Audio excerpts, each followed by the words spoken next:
today. Gone in the sweet hat, the Cyclones hat.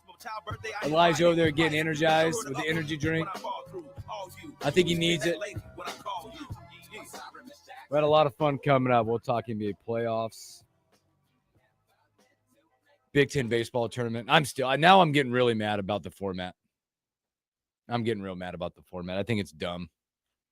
Especially after a team wins one game and they're like, well, they won their pod. Salt Dogs manager Brett Jody around 10-10 today. The Dogs had a little homestand, getting some wins finally. Got a win last night. They did get a win last night. 7-3 over the Kansas City Monarchs. Ooh, they actually pitched. I like it. Sorry, my bad. That was bad. They went to some trusted arms in the pen. Okay, trusted arms. We're getting guys in and out. It was a confident performance last night from the Dogs. They got some hitting. Got through it. Got it done. They didn't ask too much of any one arm. So nice. Good morning, Kobe. Good morning, 840. He said if Caleb is taking control of the sticks, where's Elijah going? He ain't going nowhere. I'm not going nowhere. I'm just trying to reel my hours back in. We're just becoming versatile on the show. Yeah. I spend too many hours at this radio station every single week. So we like it. No, and it's not. It's just Salt Dogs baseball, Average Joe show here. Versatility. It's a lot. Versatility. Papa needs at least one golf round a week, and it's been tough. That's perfect. That's perfect. I got to ask you, Elijah, just because you're there. I know Caleb's doing some stuff over there. I had to take this screenshot this morning because I watch SportsCenter every morning with my youngest right now because he gets up early. We watch SportsCenter. Boy, the Rockies. This stat, they just showed up. They're 8-41. They got 8 wins.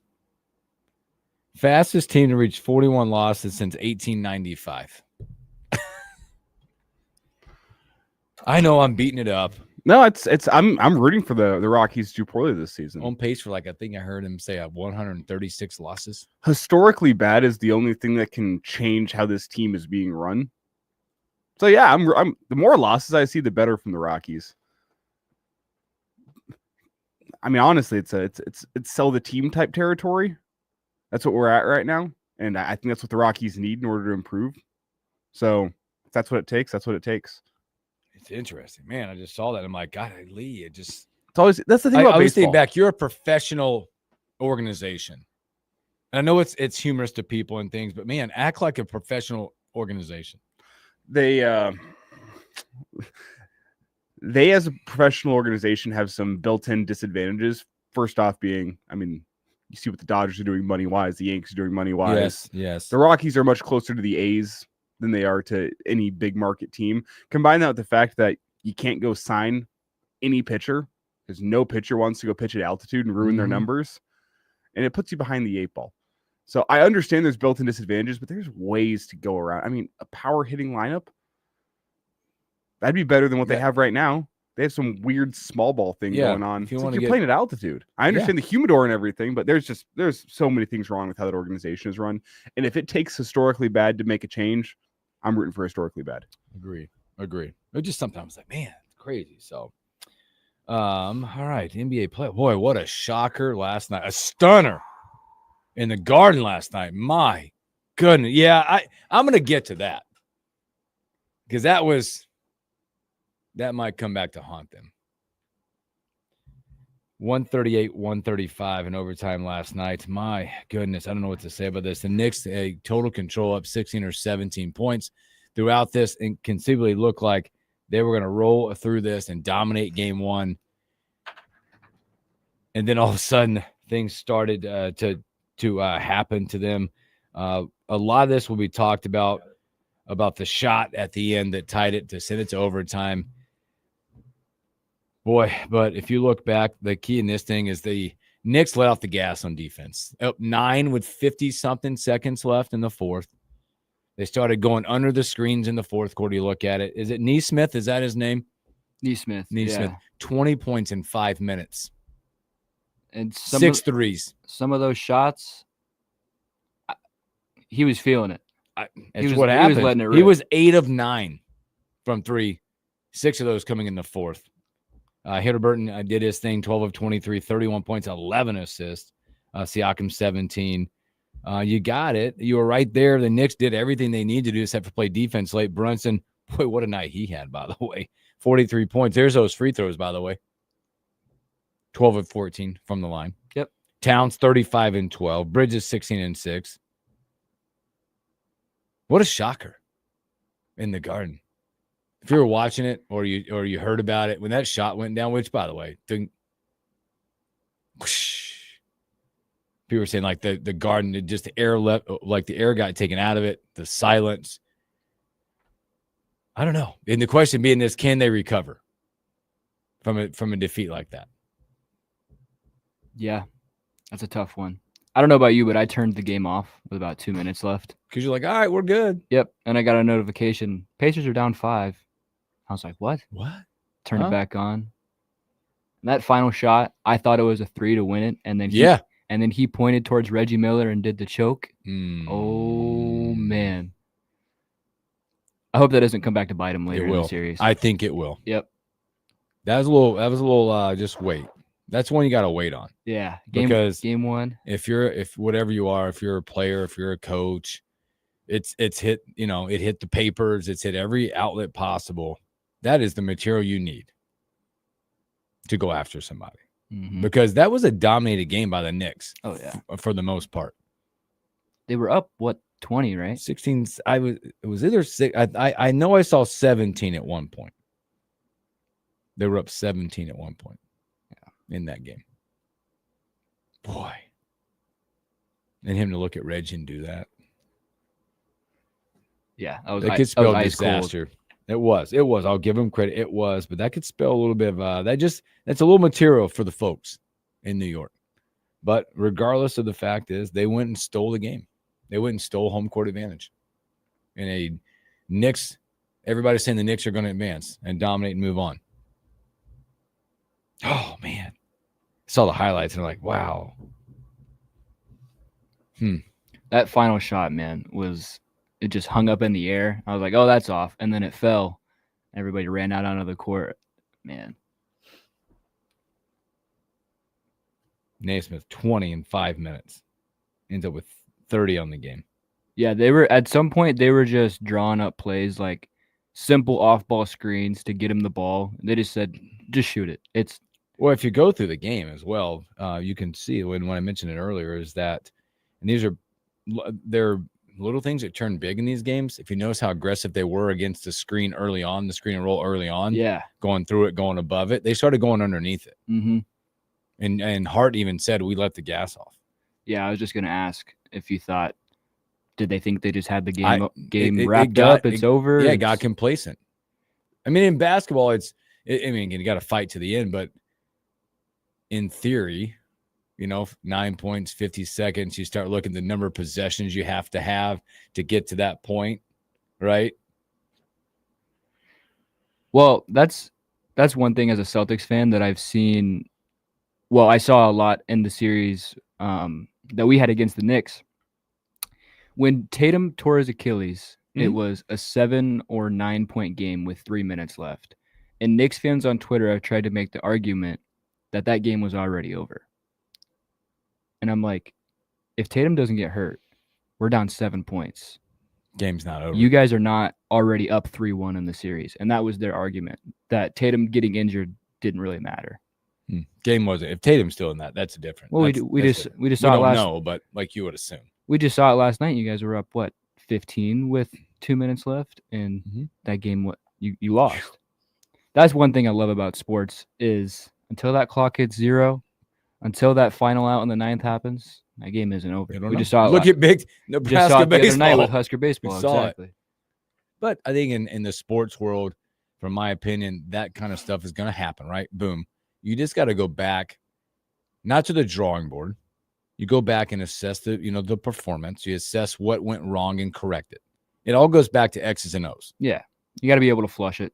Move on to the next Turn game. the page. It's still a 7-game series. If you're the Knicks. Yes. You just got to turn that page. Like, yeah, we had that one, but what can you do now? You can't go back and change the outcome. You got to move on to the next game and try and win. Still got to win 4 games to move on. Also, no rest tonight. Speaking of turning the page and trying to figure it out, the T-Wolves, they'll be back on the court tonight at the Thunder and newly minted MVP, SGA. Congratulations, MVP. Well deserving. Well deserving, as you can see, all the votes went as well. 7.5-point favorites. Can the T-Wolves, can they try to go out and steal a game and change that mantra in that series? I'm in fear of that one. Is if my concern with the T-Wolves, can they make enough adjustments? You mean offensively? Offensively. Yeah, because you're going to need. I mean, you got exactly what you needed from your number 2 in game 1. Yeah. But your number 1 against the Thunder this year have not been very good. And I say that in, tongue in cheek because he's averaging 22.5. Sure. But when you look at the difference when he's averaging 30 something over here and, I think they need to just let him loose. Hey, Ant, go out there and take 30 shots. I don't care. We need points from you. Bless you. Thank you.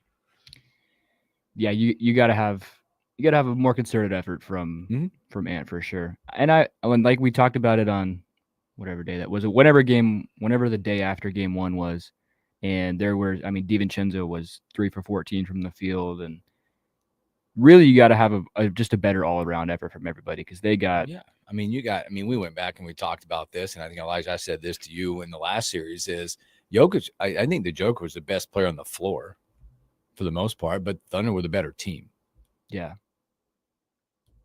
And Jokic they know who they are. They know exactly what they're getting most nights. The T-Wolves got to do the same thing and match that because there's five or six here. You need to have 5 or 6 here. All the pieces at this point have to come together and play together and complement it. Again, DiVincenzo, what did he shoot the night? 5 of 16, whatever the number was. Right. He kept, they're like, all right, you want to shoot, keep shooting. I think now I got 2 of you guys that can't play tonight. Randall, go get yours, and we still win. I think we said DiVincenzo, Reed, and Alexander Walker were a combined 7 for 36. Yes. That's something you can't have. That's a recipe that you're going to lose every night. Especially on the road against the Thunder. Yeah. And the scary part about the Thunder now, I think you mentioned this, they've been tested. They went through 7 games. They're playing with extreme confidence again. They could throw a knockout punch tonight, a gut punch going up 2-0. Very, very young team that's got to go back home and try to figure out how we're going to defend home court. Because that would be a lot of pressure. You're down 2-0 going back to Minnesota to try to defend home court. Mm-hmm. That's the pressure point. Yeah, we talked about how OKC is a younger team and, the rust factor, the rest factor, how it doesn't really affect them too much because they're so young, they're ready. Yeah, if they come out swinging and go up 2-0 tonight, Timberwolves are in big trouble. Oh, they're back in their heels. That's standing 8 count for sure. Mm-hmm. Looking at the MVP voting, by the way, you can see it was going away. 913 total points for SGA. Joker comes in second, 787. Giannis clips in at the 3 spot. Jason Tatum in the 4 spot. 71 first place votes for SGA. So you could tell pretty good season, by the way, for him from the guard spot. I believe I just heard also, by the way, there's like 5 or 6, maybe longer. No, I'm not going to say 7, just 5 or 6. See, I'm learning. Non-American MVPs in a row. Really? Mm-hmm. Go back to Giannis and the Joker and now SGA, and it's been a run. Not that matters, but it's just a stat. Yeah, it's a cool stat. Yeah. So tonight you'll get that Western Conference Finals to see if they can. Because like we talked about, these series are going to go click, click, click, click with only one day off. Because you get tonight Western Conference, then tomorrow night you get Eastern Conference again, and a lot of stuff. Rapid fire. Yep. So all right, let's take. There's some good comments coming here. By the way, we should. Good morning, Greg. Kobe says every team needs a glue guy. Sounds like it's Elijah. You're the glue guy. You're the glue guy. Thank you. Thank you. I'd like to think so. Also, yeah, Greg, I agree. Be interested to hear from Henry T after that comeback. Crew is a part of your gig? Is it part of your crew? Good morning, my sweet kings. Elijah is a fringe guy, Kobe. This is great stuff. So, all right, let's take a break. We'll flip the script a little bit. Let's talk a little Big Ten baseball. Nebraska upcoming tomorrow night But let's look back at what happened yesterday, and then we can all air our complaints, because yesterday summed up why this is a bad format in one of the pods. We'll talk about that and a whole lot more when we return.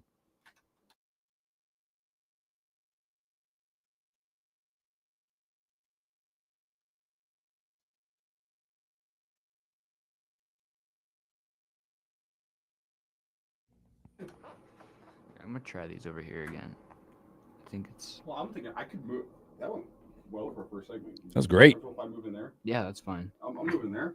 Okay. And I'll probably come back over here towards the end of the hour. Make sure you get in there. That was great. But, yeah.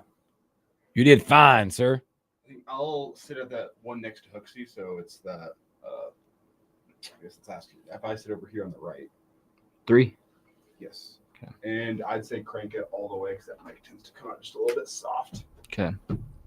Yeah, I'll go move over there and All right. see how things go. Hooks, can you test talk real quick? Test 1, test 1, test 2, 2. One more. Check 1, check 2, test 1, There we test go. 2. These headphones are a little wonky. Those are the big guys. Those things.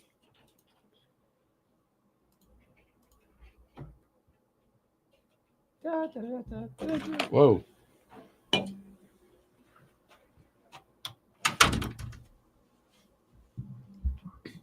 What in Sam Hill is going on?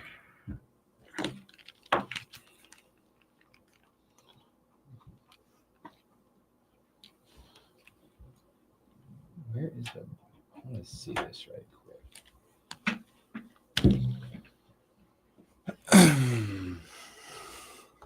This is baffling to me. Do you know? All right, we'll talk about it. This is so stupid.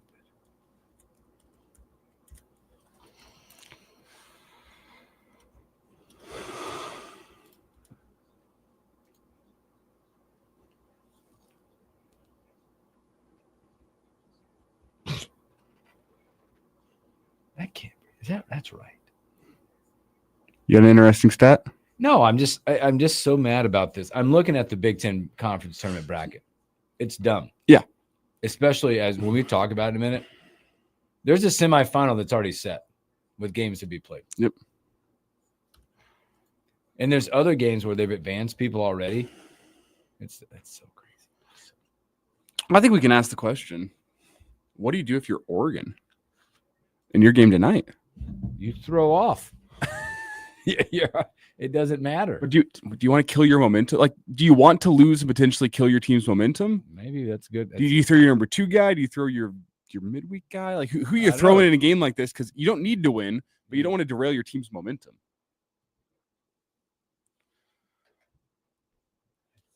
All right, we're coming back.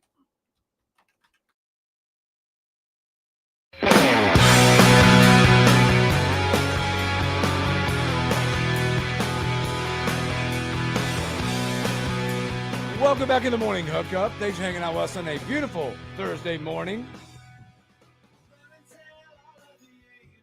You're doing a good job. The people are telling us so far. I'm trying my best. I mean, listen, when Ryan 840 speaks, you listen. Caleb doing work other than liking all the Boston teams. Kid's solid. And little Foo Fighters to come back. Kid's solid.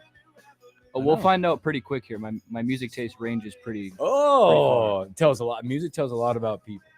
That's what I think is fun about we got Justice, we got Caleb, we got me. We all got our slightly different Mhm. music tastes. I can get down with most of them. You like the Chili Dog song yesterday? Yeah, that was good. That caught me by surprise. I like that. I always loved it because in the mornings, I turn my headsets down because I don't want to hear anything. I want to be totally surprised and have the entire value of what I hear to set the tone. Yeah, I like the shock value sometimes. Yes, to set the tone. Because I know when we're going to preview a story that there's going to be something that's going to go with that. The tush push yesterday was perfect. Lean on me. It's perfect. Perfect. What's not perfect is the Big Ten tournament pool, brackets, all that. I almost cussed. I'm going to call it trash.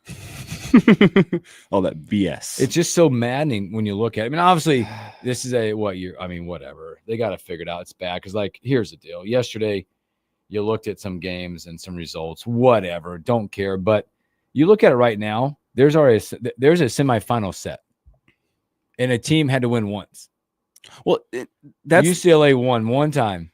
That's the best way I can simplify it down. Now that it's gone on, I can say, okay, if you are not a seed that is 1 through 4, you're essentially starting in the losers bracket. You are in the losers bracket. You're right, because like UCLA, so the semifinal that's already set, because these teams they won one game. They won one game, being a higher seed, like you said, and they're in. So it's already set right now on May 24th, Saturday at 6:00. UCLA is playing Iowa. Well, so done. Basically, just think about it. The seeds 5 through 12 basically already start with a loss on their ledger. Mm-hmm. And Nebraska, by beating Michigan State, essentially gave them their second loss. They can't advance. The problem being now, though, that Michigan State is guaranteed 2 games, and they're going to play Oregon in a completely meaningless game. 0. And one, it's meaningless, but also for these schools. And I know they're probably all financially fine, but you look at these teams that lost. And just on the first day, like a team like Indiana loses in the second game of the tournament at 2:00, right? They play today. They've been sitting around hanging out, knowing that they're playing. I mean, just for the simple pride of playing baseball. That's it. They've been in the hotel bar probably. And their season's over. You know what the insult to injury to that is as well for a team like Indiana? You know what time they play tonight? Or whenever it is? Thursday? Yeah, today. Today's Thursday. They play today, right? You know what time they play tonight? 9:00. Hey, your game means nothing against Iowa, who won and is advanced, but you're going to play the 9:00 start tonight. So you can't even leave till tomorrow. For love of the game. That's it. Well, but think about the difficulty here. If you're Iowa, I also think about Oregon's got Michigan State. What do you do if you're that team that is through? Potentially, well, it's a different look. Potentially, if you're through, or for Oregon's sake here, the game that matters is tomorrow for Nebraska. What do you do with your arms tonight? Because on one hand, it does not matter if you lose, but on the other hand, baseball is sometimes a sport of momentum, getting hot at the right time. Well, if you lose tonight, does that give you concern for tomorrow if you're Oregon, saying, "Hey, we just lost one. Now we don't have good feelings." It doesn't matter though. Do you go out trying to win this baseball game, or do you go out there and say, "Hey, we're going to throw all the freshmen that haven't played all year, get them some experience. It don't matter. We're going to keep our guys rested up for tomorrow." Like, how do you go about handling this game tonight if you're Oregon, knowing it does not matter? The only game that matters is tomorrow evening against Nebraska. If it's me, what I'm doing is I am starting my starting lineup. The bats need to stay consistent. Seeing pitching, seeing pitches. Pitching-wise, it is straight dudes that haven't thrown. I am going to be well rested. I am knowing the fact that I need to win that game to advance. And I'll play it like a Game 7 of World Series on Friday night. But bat-wise, you need to stay in the lineup. And that might not be in the entire game, but you need to start and keep the defensive momentum, the hitting momentum going. Don't get wonky there. You know, but there's only 2 games right now that matter. The rest right now, and they're already on the bracket. Friday at 10 in the morning, Washington State, USC. That's only one of the games that matters. That's it. Today's slate, trash. Who cares? And then Nebraska tomorrow night. You got 2 games. So you're telling me after 2 days of play, only 2 more games matter. We have an entire day today that not a single result matters. 0. Now, there are, semifinals and stuff, and there's 3 games that matter. There's 3 games left that matter. Or more. 1, 2, 3, 5. But today, none. And it's the same way. Like, you're looking at like a Washington State and a USC today. Like, you got Washington State, USC, and Oregon. It's just Washington, right? Washington, USC. Washington State got a sponsor's exemption in the Big Ten tournament. I'm getting pissed right now because essentially you got to do is, I actually call it a competitive advantage for those 3 teams. Oh, yeah. Today, Washington, USC, Oregon can run their lineups out, but throw off completely in games that don't matter. You could hypothetically throw position players out there on the mound if you wanted to. I can throw out today, by the way, also UCLA, Iowa, 5 teams. Those 2 teams have advanced. Yeah. Right? They've advanced. Yeah. They can legit today rest everybody and give, hey, freshman, sophomore, I know you haven't had a bunch, but you know what? it's almost like at the end of a game when you're winning a basketball game, I'm going to put the bench in to experience the tournament. That's the way UCLA and Iowa could approach this thing today. Some guys say, hey, man, it's cool, man. You made the travel squad to Omaha for the tournament. Why don't you get yourself an inning or two? It's a bad, flawed system. It is a flawed system. There's a reason the ACC went away from it. I do find it funny that the year the ACC went, this system kind of sucks. We're going to go back to a more traditional tournament. The Big Ten went, I like that system. Let's roll with that one. And the coaches voted for it for a reason. Let's lay that out there. All the guys that are going to be good were like, yes. Yes, Yeah, I'm in. It gives the teams that played well in the regular season a built-in advantage. My question is just, does that advantage become a little bit hairy on a day like today? Because I really worry. If I'm an Oregon fan, I worry about my team getting fat and happy today, saying this game doesn't matter. You end up losing 8-2, and you go into tomorrow in a winner take all game against Nebraska. Not winner take all, but winner advances, loser goes home. And now you have bad feelings after a game on Thursday night that didn't matter. That'd be my concern if I was one of those top 4 seeds. That's a good concern. How much of this is I think is this all TV money driven? This bracket? I don't think so. Because the Big Ten has it all. They just have everything on TV. Like, is it the same if they go to the 4-team bye? Because I think there's a way to go the top 4 bye. I think the SEC does it. I don't think this is driven by money. I think this is driven by you don't want your tournament to become a battle of attrition with arms, which sometimes these deep tournaments, like Nebraska last year, why'd they come through the losers bracket? It's because they had arms that stepped up. Yep. That, hey, throughout the year, they were just all right, but they stepped up big time in the Big Ten tournament. Nebraska made a run through the losers bracket. Their hitting was great, don't get me wrong. Yeah. But last year is because whenever Nebraska reached game 4 of the Big Ten tournament, their arms were performing better than the other team's arms that were further down in the bullpen. You avoid that now with this Big Ten tournament. Oregon doesn't have to worry about that. As you said, you can go out there and pitch a guy that hasn't pitched all year tonight, theoretically, and then go save your number 1 guy for tomorrow night. And then you look at a semifinal and a final where you have your Saturday and your Sunday guy still there. Like, it's no longer a battle of attrition with your arms in the tournament, and that protects your top teams. Mm-hmm. And from a Big Ten point of view, with as disrespected as you are in the national scene, you want your top teams to be able to play well in the Big Ten tournament and advance into a regional with some momentum, and you'll be able to go play well. That's what it is to me, is because the Big Ten is so disrespected, you want to give those top seeds a built-in advantage to give them all the success in the world, because let's be honest, the Big Ten wants their top teams playing good baseball in the regionals and super regionals. They have to. So then I'll ask the question. We hate this format. What would be a better format? With how many teams are in the Big Ten nowadays, what do we do? How do we go forward and not have something like this where you have meaningless games after we're in the second round? Well, as opposed to a pod, I think you give your top 4 seeds a bye and make it single elimination. So Nebraska plays Michigan State in a single elimination game. Michigan State loses. They head home. Nebraska advances to play Oregon. Why do you need this pod system? Yeah. It's a single elimination. Give Oregon a bye. And now, hey, Nebraska's beat Michigan State. Michigan State goes home and Nebraska gears up for the next game. Oregon doesn't have to play this meaningless game against Michigan State. It just puts so many teams in a weird spot. You literally have no incentive to play at all. Like, what do we even go out on the field for? It just maintains that old, with double elimination in the Big Ten, you got a couple games. If you made the Big Ten tournament, it's not just a one and done. Michigan State could have flown in on Sunday night, lost on Monday, and been back home by Tuesday. Now you don't get that. Hey, you get a couple days in Omaha. Get a couple of games for the teams that even are down in the Big Ten, like get to go play that. But I think there's a nice format out there. If you look at the way the SEC is doing it, okay, they've got your top 4 get pretty much a double bye. And if you're in that bottom side of the 5 through, I think they're through 16, 5 through 16. I mean, that's you put yourself there to have to win 5 games anyway.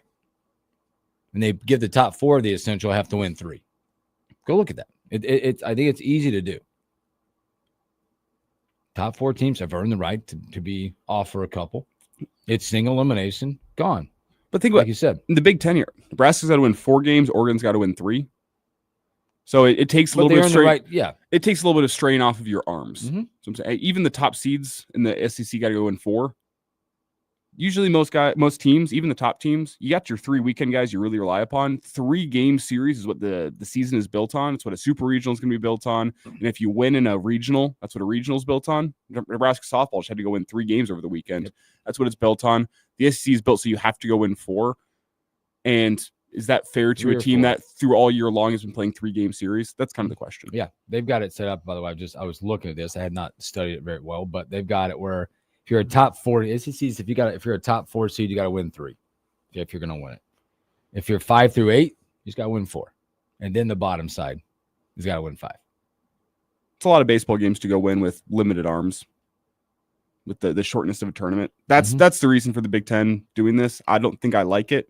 I'd amend it and go with that single elimination. Just give your top 4 seeds a bye.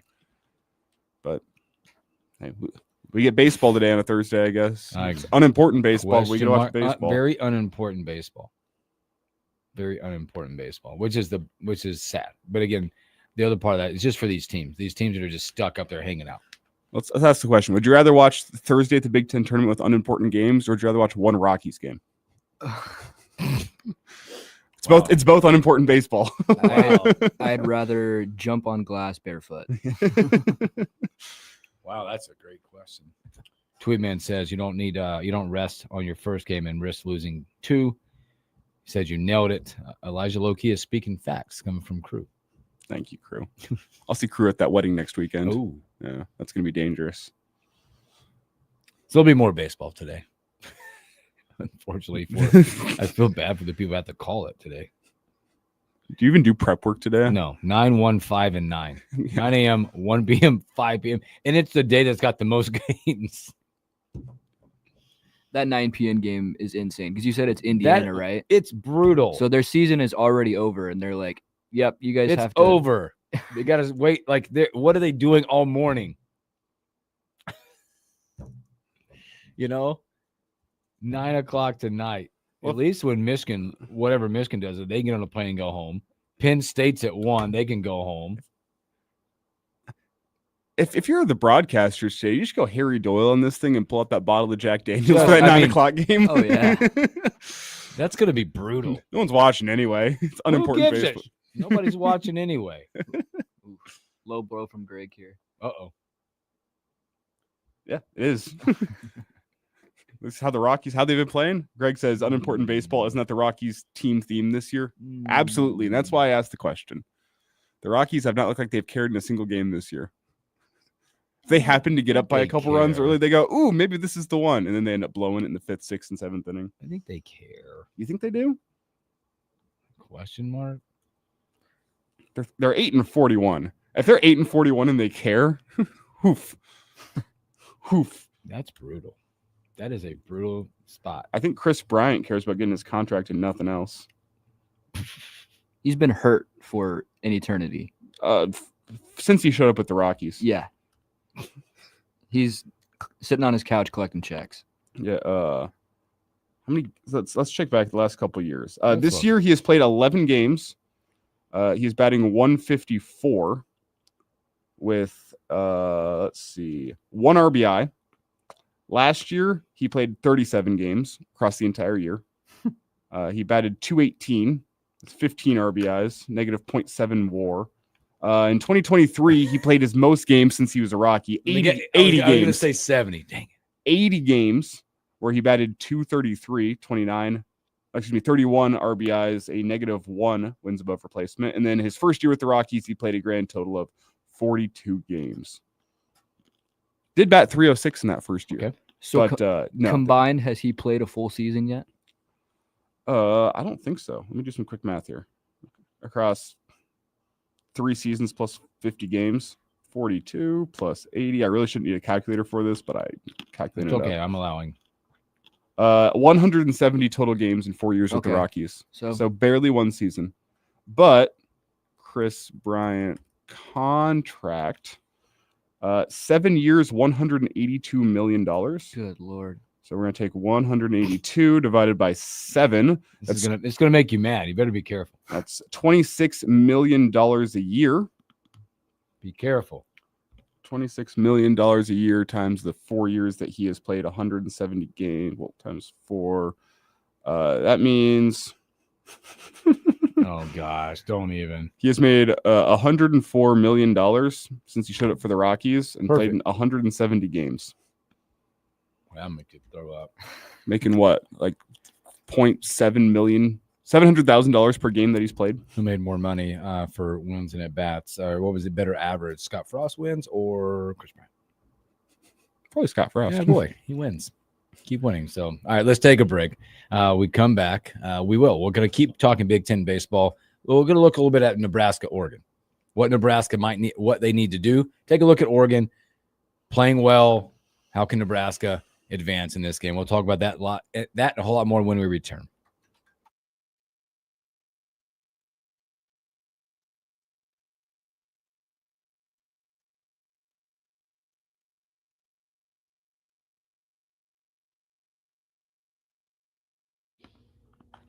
Chris Brown's probably got that contract stipulation. Yeah, I need the penthouse suite whenever we're on the road.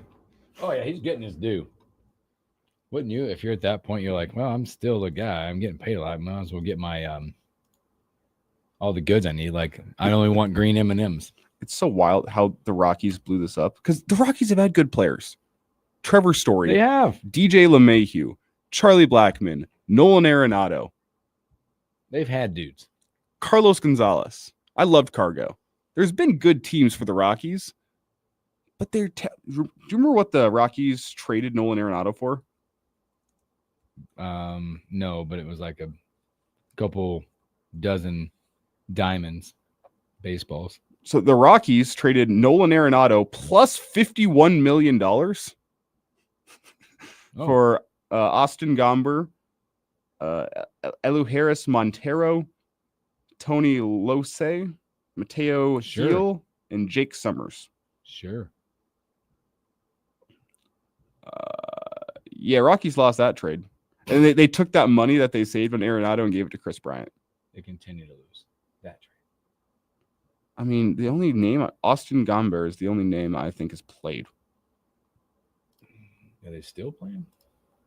I don't even know where he is anymore. Let's look him up.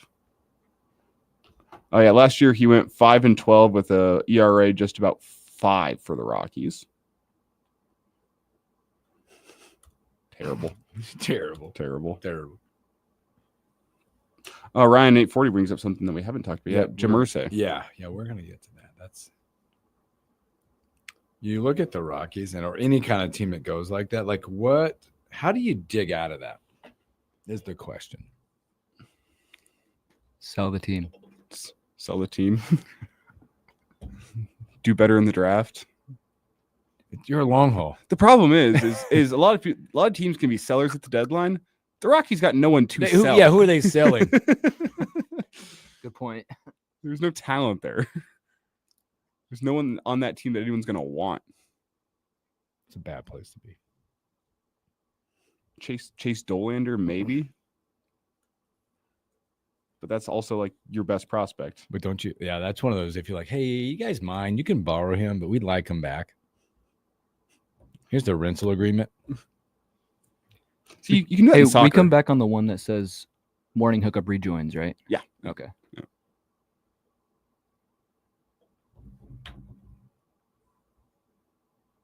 I'm trying to get my mind inside the Indiana team hotel this morning, over the last couple of days.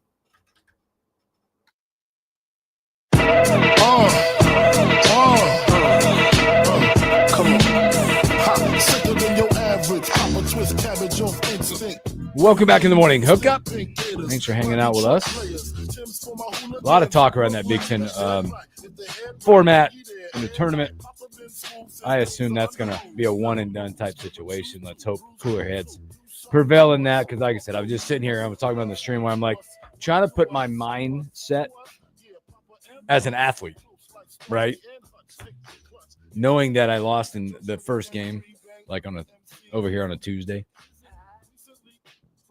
Season over. And I got to lift myself back up as a coach, too. I got to lift them back up to go not disrespect the game or look like complete bad news bears when nothing means nothing. And also trying to figure out what team activities I need to be doing in Omaha, Nebraska for a couple of days.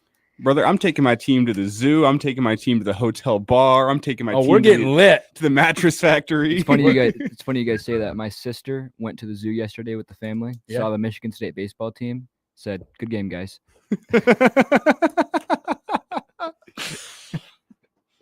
I said, See, "What?" that's the thing. I don't think you wear gear out after you lost. Yeah, I wouldn't either. I don't wear gear out. Have you seen those college athletes though? That's the only thing they have in their closet is the team gear. I remember they get those so days. much free stuff. I do remember those days. Like I watch my kids now. Like Yeah. all the kids that I coach, or even my two, dude. It's literally they wake up, and they put on socks or Cyclones. I'm like, is that all you got? That's what we're wearing. Yep. And after the years, my kid's been doing it since AIDS. Not all the jerseys don't fit still, but it's like you have a plethora of socks gear in your closet. Save those for an eventual high school graduation. Get them hung up at the high school graduation. Stace just did. Stove just graduated, and throughout the years, she did. She had a blanket made. Yep. Had the blanket, the t-shirt blanket of all the important ones that meant something. Tweedman says the athletes, or at least the ones who I've talked to, love it because it places all the emphasis on the importance of the regular season. Yeah, man, it does. Well, I think you love it. That's a good point. If you're seed 1 through 4, I think you like it coming in. It just gives you some questions on a game on a Thursday night where it's like, all right, if you're Oregon, how much importance do you place on this unimportant game?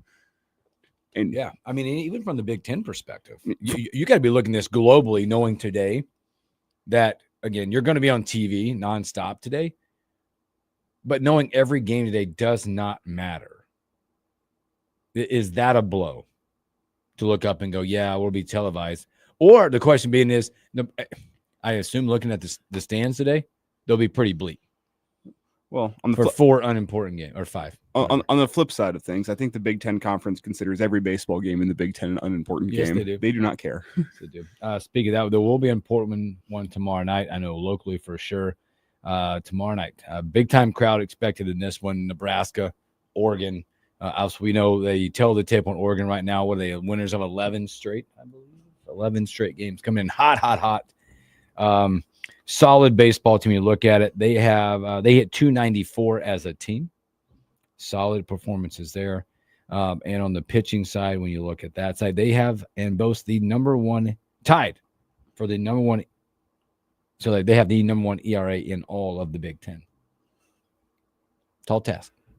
Flip side of this, they have had a bit of a cupcake schedule. They have. By the way, yeah, you can tell that a little bit too because the best average against Oregon is 217. The best team they've played this year, they got a 3-game series against Oregon State where they swept them, should be noted. They got UCLA, which is conference play, took 2 of 3. Other than that, there is not a other team really worth anything. Iowa, they swept. But Iowa's not playing their best baseball at the end of the year. Like Nebraska's played a much tougher schedule. Oregon, I was right. Oregon has had much better success with their schedule, but there's no one on their schedule that you write home about. No, they come in, like I said, hitting 294 as a team. Led the league in home runs, 107 home runs in the league. Oh, they put up runs. They do put up a lot of runs. They played Columbia, who's not good, but a 3-game series against Columbia back in February. They beat Columbia 20-11 in game 1. Yikes! They beat them 35-1 in game 2. Say that again. That doesn't count. 35-1. 445 runs, by the way. It's third in the conference. Well, they put up 55 in 2 games against Columbia, and they won game 3 8-3. Beat Utah State Utah Tech 15-0. Utah Tech. What are we even doing? I mean, regardless, this is a team. I mean, with all the momentum coming in, winners of 11 straight coming in. Nebraska, when you look at the flip side of that, again, every game right now for Nebraska is like playing a game 7 of any series that you're looking at. It'll be interesting to see, for me, I think, how they're going to work the pitching stuff.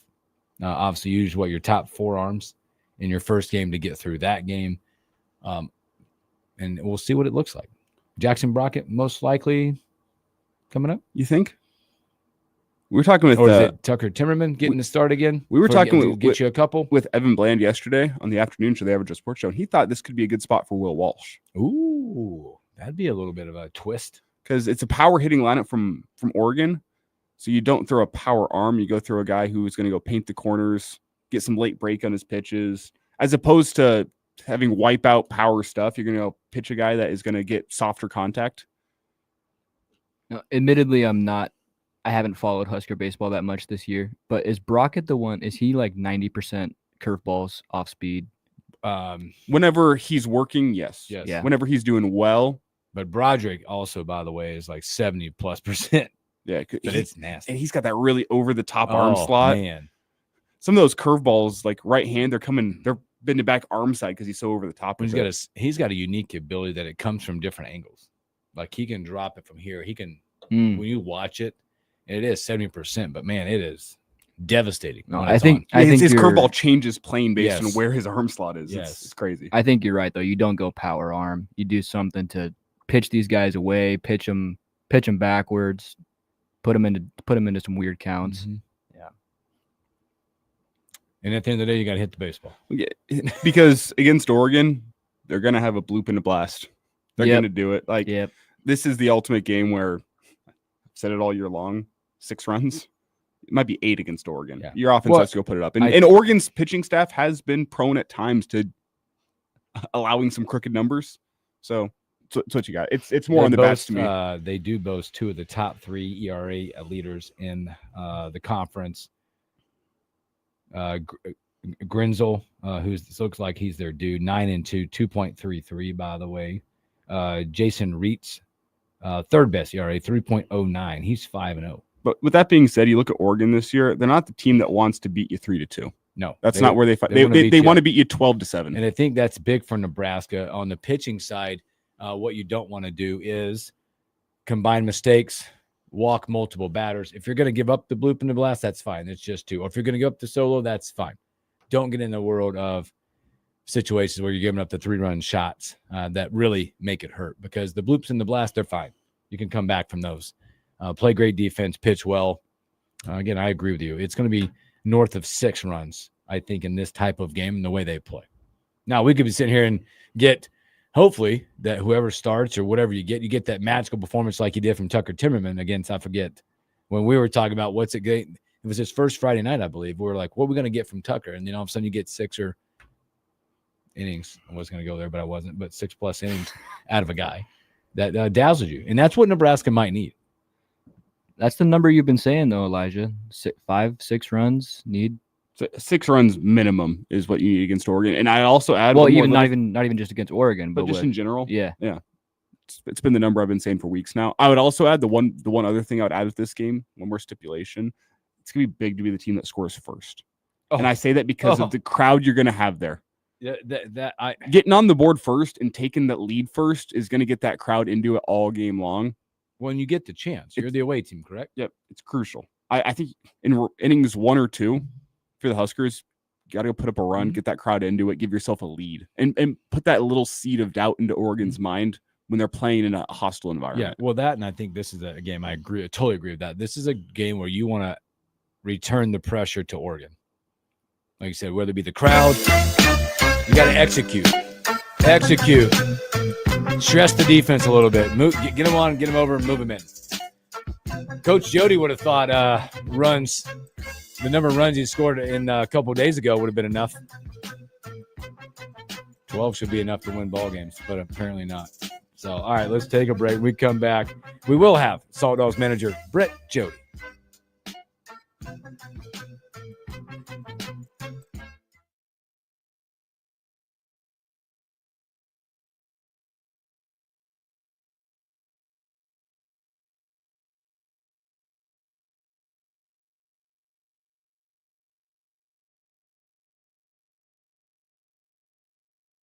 Wages, plus plenty of work for experienced HVAC installers. To join the True Blue Patriot team, apply today at patriotlincoln.com/careers. Ready to get more from your checking accounts? Introducing Liberty Plus Checking from Liberty First Credit Union, the account with plus size benefits. Earn up to 5.50% APY on balances up to $40,000. Plus, you choose rewards, redeemable for cash, travel, and more. With relationship pricing on savings and CDs, plus loan rate discounts, Liberty Plus Checking at Liberty First Credit Union is everything you need, plus more. APY terms, rewards, and conditions are variable and can change without notice. Account qualifications and $6.95 monthly subscription fee apply. If you suffer from burning, tingling, or numb feet, pay special attention as we discuss neuropathy with Dr. Ole Olson, DC. Doctor, what is neuropathy? Peripheral neuropathy is nerve damage in the arms, hands, legs, or feet. What are the symptoms? Symptoms can be numbness, burning, tingling, pain, or even loss of balance. Is neuropathy treatable? It's absolutely treatable, and we see amazing results. If you have burning, tingling, numbness, coldness in your feet or hands, or balance issues, call Asuta Health today for a nerve damage screening. This screening will tell if you're at risk for serious complications and if you're a candidate for our cutting-edge treatment program. Don't wait until your symptoms are so severe nothing can be done. End-stage neuropathy leaves people confined to walkers, wheelchairs, even amputations. The first 10 callers will receive a free nerve damage screening. Simply call 402-745-3115. Act now. Call 402-745-3115 for your free nerve damage screening. Be among the first 10 callers and get this important screening for free. 402-745-3115. This is a special notice to U.S. taxpayers owing $10,000 or more to the IRS. Tax Relief Advocates is urgently notifying taxpayers that tax relief initiatives are now available that may significantly reduce or eliminate what you owe. If you're afraid of an IRS lien, levy, or wage garnishment, don't lose hope. You can now take advantage of these current relief programs to end all collections, reduce the amount you owe, and resolve your tax problem. Even if you have years of unfiled tax returns or are already in a payment plan, you may still qualify for significant relief. Struggling taxpayers can now get relief they need during these hard economic times. A hotline has been established by Tax Relief Advocates for you to call and see what you qualify for. They are A+ rated with the BBB and have over 1,000 5-star reviews. Don't wait. Call 800-575-7147. 800-575-7147. That's 800-575-7147 or simply visit TRA.com. Must qualify for enrollment. Results may vary. These are all the things you would hear upon getting into and starting your car. Going wherever the road takes you. It's just, there was one sound noticeably missing. Oh, man. Remember, click it or ticket. You don't want a fine, and it just might save your life. So don't risk it. Click it or ticket. This message is brought to you by NHTSA. Do you hear that? Asthma triggers are everywhere, from dust mites, head dander, and pollen, to smog and smoke. An asthma attack can strike anywhere, anytime. Be prepared with quick-acting Primatene Mist. Clinically proven to open airways quickly. It's the #1 FDA-approved asthma inhaler available over the counter. Primatene Mist. Breathe easy again. Use as directed. Hey, it's Bill Hook and Elijah Herbal from the Morning Hookup. Coming up on a Thursday, we'll welcome back Salt Dogs manager Brett Jody. The Knicks and the Pacers battled it out. Who took it home in Game 1 of the Eastern Conference Finals? Let's also recap Big Ten Baseball Day 2. That and a whole lot more in the Morning Hookup from 9 to 11 right here on KFOR. Lincoln's local news, talk, sports, and weather station. FM 101.5, 1240 AM, KFOR, and KFRX HD3, Lincoln.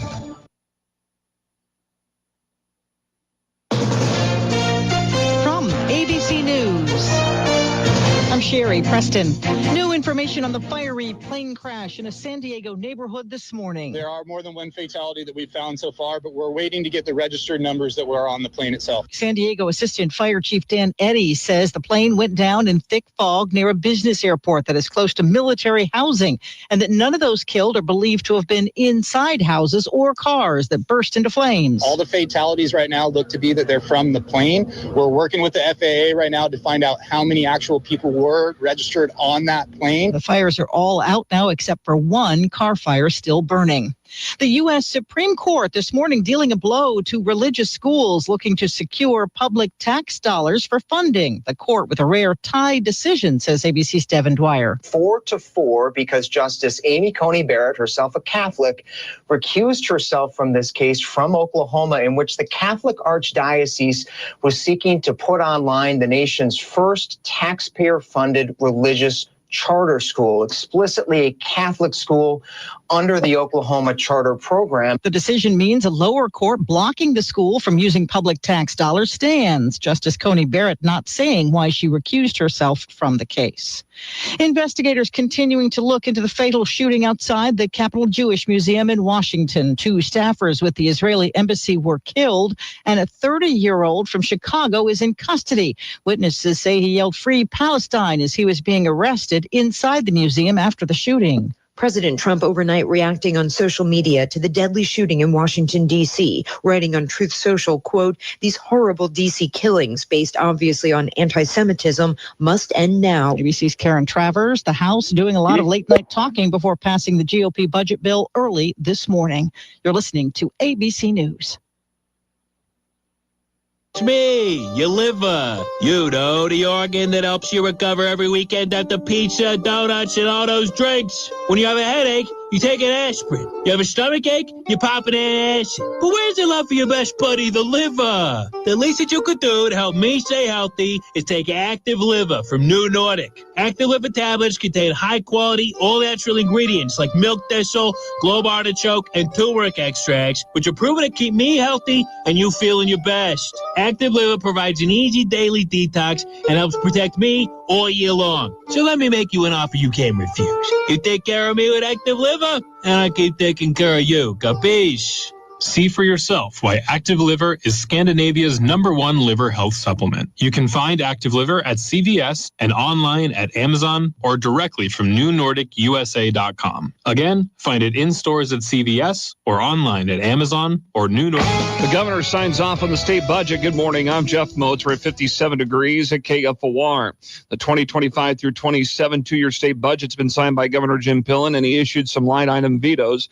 Those include reducing the state Supreme Court's budget increase that would mirror the rate of increase provided to the University of Nebraska. Also using existing agency funds to cover the fire marshal's salary and health insurance premium increases, plus reducing additional appropriation provided to the public health departments that would put funding back at pre-COVID-19 levels, and cutting an $18 million cash fund reappropriation for recreational upgrades at Lake McConaughey. Pillen said those efforts solved the $432 million reported in the shortfall and honored the state's commitment to providing tax relief for Nebraskans. A reported injury accident just after 1 o'clock Wednesday afternoon at the Wendy's off of 48th and Van Dorn. A 50-year-old Lincoln woman driving a white Chrysler Town & Country van was in the drive-thru placing an order. A red Ford Explorer driven by an 80-year-old Lincoln woman drove into the drive-thru and crashed into the back of the van. Lincoln Police Lieutenant Jason Goodwin tells KFOR News the van was pushed into the side of the building that caused over $10,000 damage. The driver of the Ford Explorer was taken by ambulance to a Lincoln hospital as a precaution. That investigation is ongoing. The Spring Special Olympic Nebraska Games were underway in Omaha, and on Wednesday afternoon, the 40th annual torch run involving Lincoln Police and Lancaster County Sheriff's Office was held.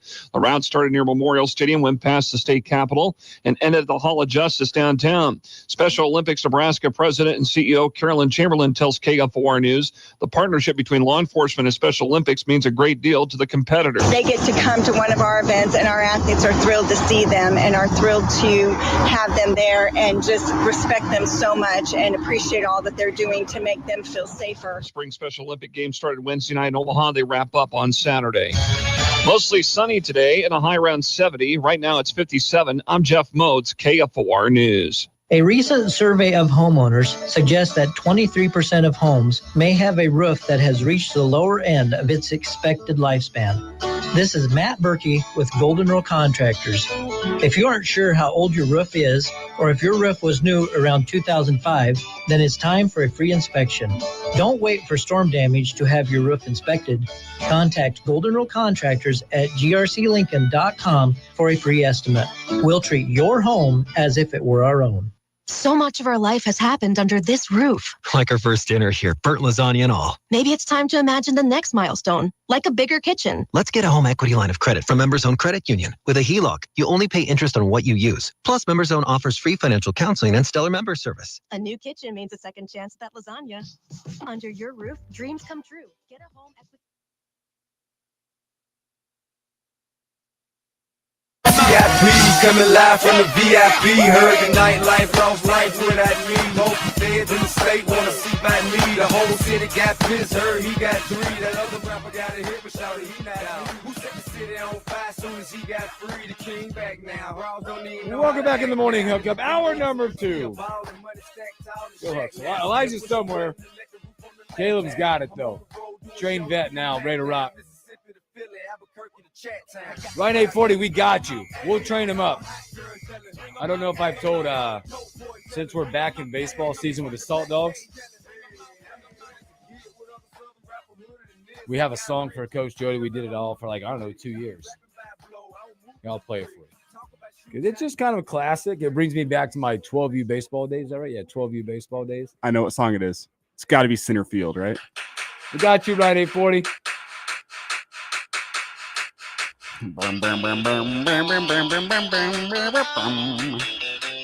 Yeah. See, I thought I was doing something there with Bring 'Em Out. I like that, though. No, I like it. Well, Center Field is also, that's the song we use to intro the Salt Dogs pregame show every single game. So it's a fitting song. That means it's also somewhere on the hot button board. We could bring it up. Ryan 840 said hyped. Just one of those songs reminds me, again, going back to my 12U baseball days, Babe Ruth World Series down in Ocala, Florida.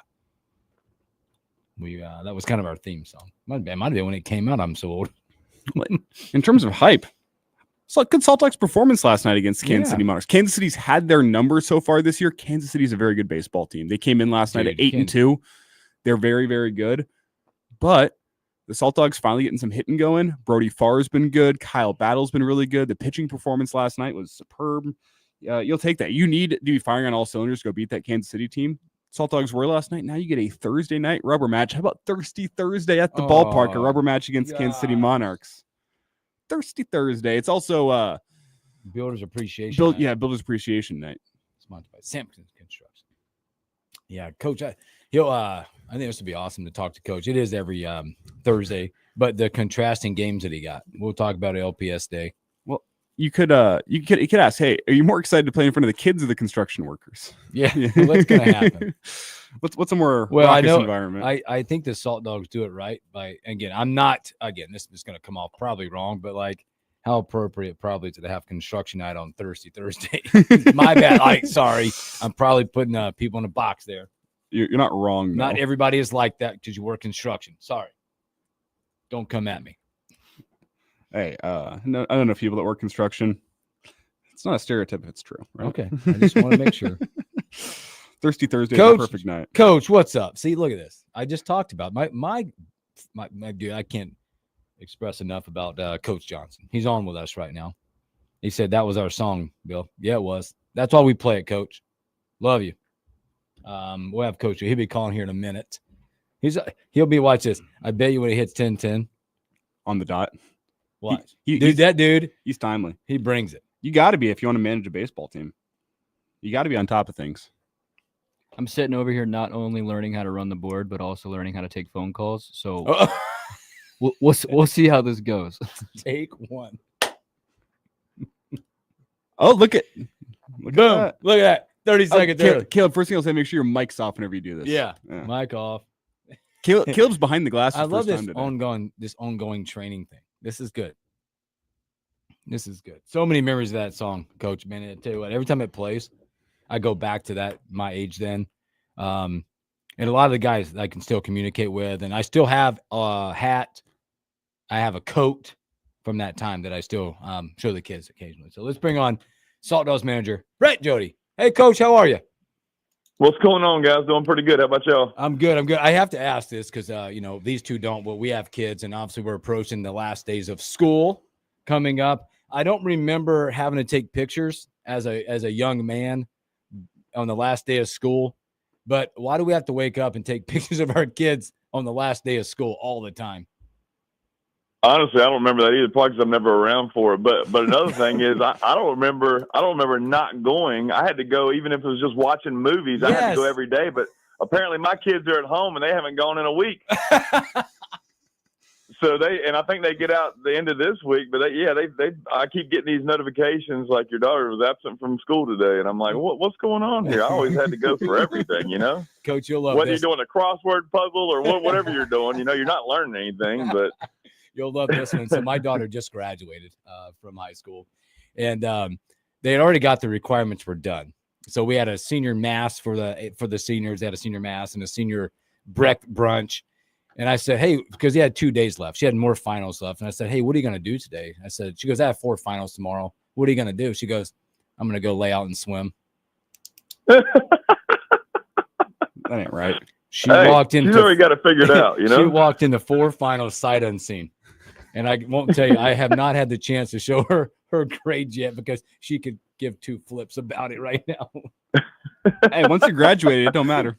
It don't matter.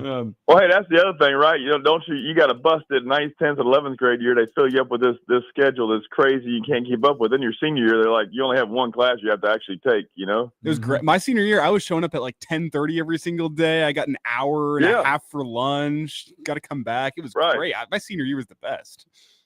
Yeah, why can't you divide that up between your 4 years so you're not working so hard all 4 of them though? That's, you know. Amazing. Well, I know I don't have any kids at home, but I do have a roommate who's a middle school teacher. Today's the last day of school. It's not gonna be. I'm gonna be going to work all summer long, and he's gonna be at home playing video games. And you have to be a very specific type of person to be a middle school teacher. He fits that stereotype perfectly. Very high energy. He's a lot. Yeah. I am dreading coming home on my lunch break all summer long and just him high energy playing video games. I'm just beat down after another work day. It's not fair. We got Salt Dog manager Brett Jody hanging out with us. Coach, before we start talking specifically about the dogs and this week, I want to ask you, obviously, you've been to Kansas City a lot. We've had Kansas City in town. And more about your upbringing in baseball and some of the people before you that have taught you pitching grips or that have been inspirational, because there's a guy that I don't know if a lot of people know that I believe still coaches first base for the Monarchs, and Frank White. If you had a chance to spend time with him and talk to him, and maybe again, some of the other people that you've had a chance to maybe be around to talk to about the game, because I think that's important for whether it be youth kids today, to have someone to talk to and learn more about the game than from their dad, by the way.